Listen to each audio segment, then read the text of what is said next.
धर्म कर्म और आध्यात्मिक साधना के लिए स्नान करने की सदैव आवश्यकता होती है। इसके अतिरिक्त आरोग्य की अभिवृद्धि, निरामय जीवन की प्राप्ति और उसकी रक्षा के लिए नित्य स्नान का विशेष महत्व होता है।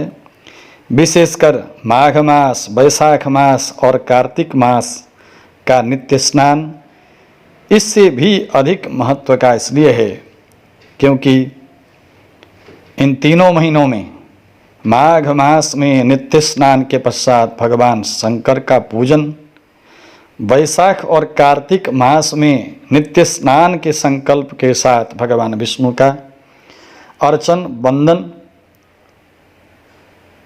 इन मास के महिमा को बहुगुणित करते हैं।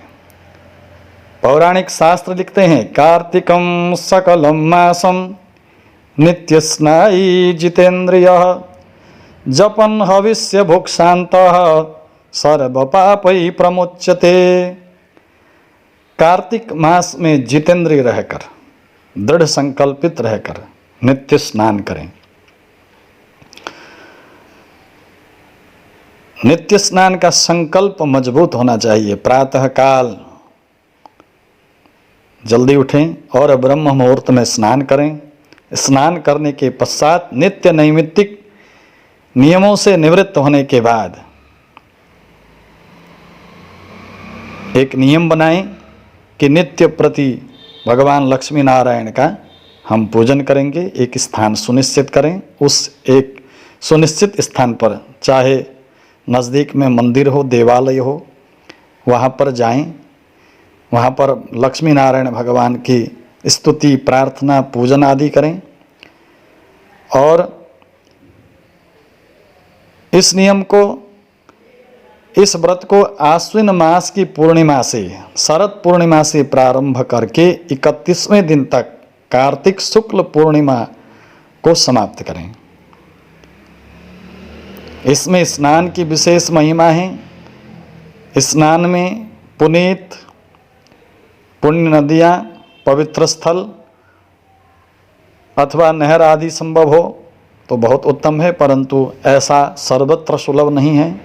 इसलिए नित्य स्नान के संकल्प को मजबूत करें। भगवान की से प्रार्थना करें कि हम इस पूरे महीने के व्रत को नियम पूर्वक कर पाएं। नित्य स्नान के पश्चात लक्ष्मी नारायण का पूजन और संकल्प में कुशा लेना आवश्यक है। स्नान में कुशा, संकल्प में कुशा, दान में संकल्प का जल और जप में संख्या न हो तो ये सब फलदायक नहीं होते। इसलिए भारत के बड़े बड़े नगरों, शहरों से लेकर छोटे छोटे कस्बों तक के लोग, विशेषकर नर नारी, बड़े सवेरे प्रातःकाल उठ करके कार्तिक स्नान करते हैं, भगवान के भजन गाते हैं। और भोजन का नियम आपके संकल्प के ऊपर है। कुछ लोग तो एक भुक्त यानी जौ, गेहूँ, मूंग आदि से निर्मित पदार्थ भगवान को समर्पित करके दिन में सिर्फ एक भुक्त, एक बार ही भोजन करते हैं। कुछ लोग उससे भी कठिन संकल्प लेकर के व्रत करते हैं, जिसे हम एक ग्रास कहते हैं। कुछ लोग ग्रास वृद्धि यानी शरद पूर्णिमा के दिन एक ग्रास, तो अगले दिन कार्तिक मास कृष्ण पक्ष प्रतिपदा को 2 ग्रास, इस प्रकार के ग्रास वृद्धि के साथ व्रत करते हैं। कुछ लोग नक्तब व्रत करते हैं। तो भोजन का नियम आपके संकल्प के बल के ऊपर है कि आप कितना दृढ़ संकल्प करते हैं और उस संकल्प को किस प्रकार से पूर्ण करते हैं। इस प्रकार से नित्य स्नान, नित्य लक्ष्मी नारायण भगवान का पूजन और रात्रि के समय देव मंदिरों में कीर्तन आदि करना, चौराहों, गलियों, तुलसी के बिरबों, पीपल के वृक्षों और लोकोपयोगी स्थानों में दीपक जलाती हैं और लंबे बांस में लालटेन बांधकर किसी ऊंचे स्थान में आकाशीय दीप बनाने की परंपरा भी रही है। तो यह नियम पूरे कार्तिक मास में चलता है, क्योंकि कार्तिक मास में अनेक पुनीत पवित्र तिथियां ऐसी आती हैं जिन तिथियों के माध्यम से हम कहीं भगवान शंकर का, पार्वती का पूजन करते हैं, तो कहीं भगवान लक्ष्मी नारायण का पूजन करते हैं। करवा चौथ का व्रत आता है जिसमें भगवान शंकर की पूजा की जाती है। कृष्ण एकादशी आती है, कृष्ण पक्ष की एकादशी में रमा एकादशी है, उसमें हम भगवान लक्ष्मी नारायण की पूजा करते हैं।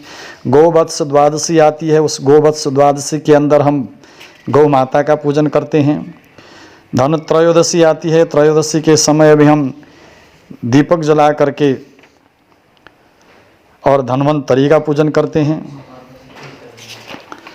उसके पश्चात साक्षात एक पुनीत तिथि ऐसी आती है, लक्ष्मी पूजन के रूप में हम भगवती लक्ष्मी को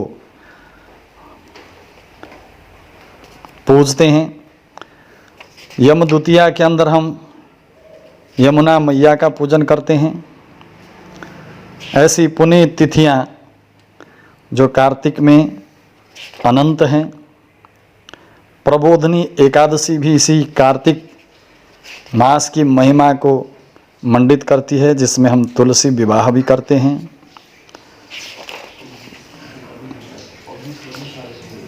इस प्रकार से पूरे महीने हम भगवान का स्नान, भगवान की प्रसन्नता के लिए स्नान, ध्यान और दीपदान करते हैं।